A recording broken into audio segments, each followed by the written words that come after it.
I'm Gracie Moody from Wallace State Community College's Fast Track program. Tonight, we'll be continuing Treasure Island with chapters 3 and 4. It was originally written by Robert Louis Stevenson, and it was adapted to a classic children's book.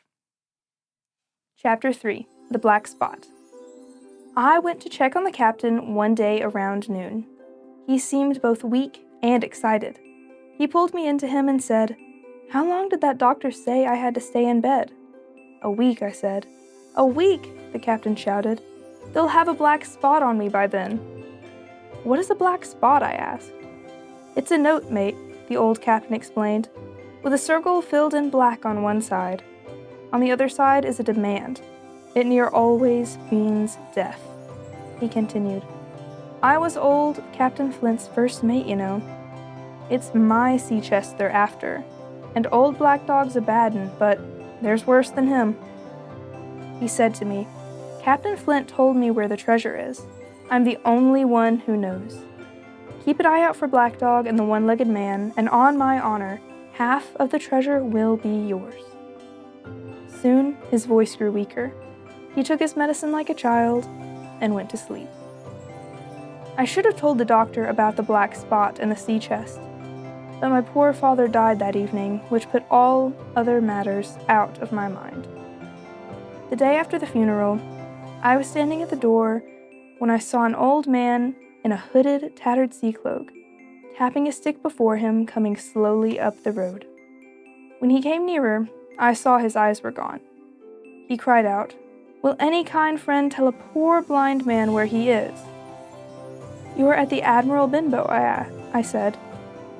"Will you give me your hand?" he asked, "and lead me in?" I held out my hand, and the awful creature gripped it like a vice with his gnarled hand. "Now, boy," he said, "lead me straight up to the captain and cry out, 'There's a friend here to see you.'" Terrified, I did as he said. When the captain started to get up, the blind man said, "Now, sir, sit where you are. We want Flint's treasure. Hold out your left hand." Then he put something in the captain's hand. "And now that's done," said the blind man. With those words, he left the Admiral Benbow. The captain looked at what had been given to him and cried out, "10 o'clock, 6 hours." Then he put his hand to his throat and fell to the floor. He had been struck dead by stroke. Chapter 4, The Sea Chest.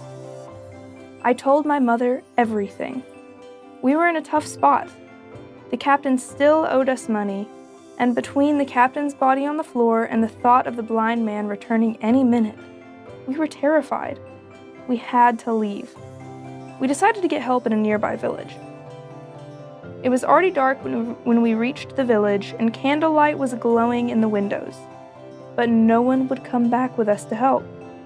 The name of Captain Flint was well known and feared.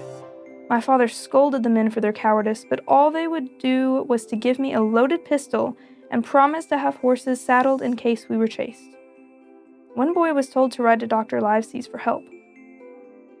And so we made our way back to the Admiral Benbow. I closed the door and bolted it behind us. Then my mother got a candle, and we made our way into the parlor. On the floor next to the body of the old pirate was the round piece of paper. I had no doubt it was the dreaded black spot the old captain had told me about. It read, "You have till 10 tonight." The clock then struck 6 o'clock. We had 4 hours. "Now, Jim," said my mother, "look to see if there's a key around his neck." I tore open his shirt, and there, hanging on a string, was the key. We hurried upstairs. "Give me the key," my mother said. The lock was stiff, but she managed to open the chest.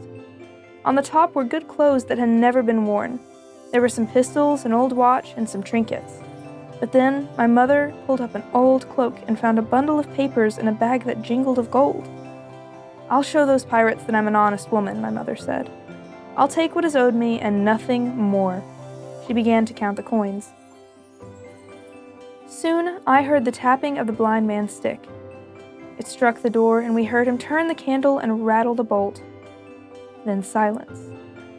The tapping started again, and to our joy, it slowly died away again.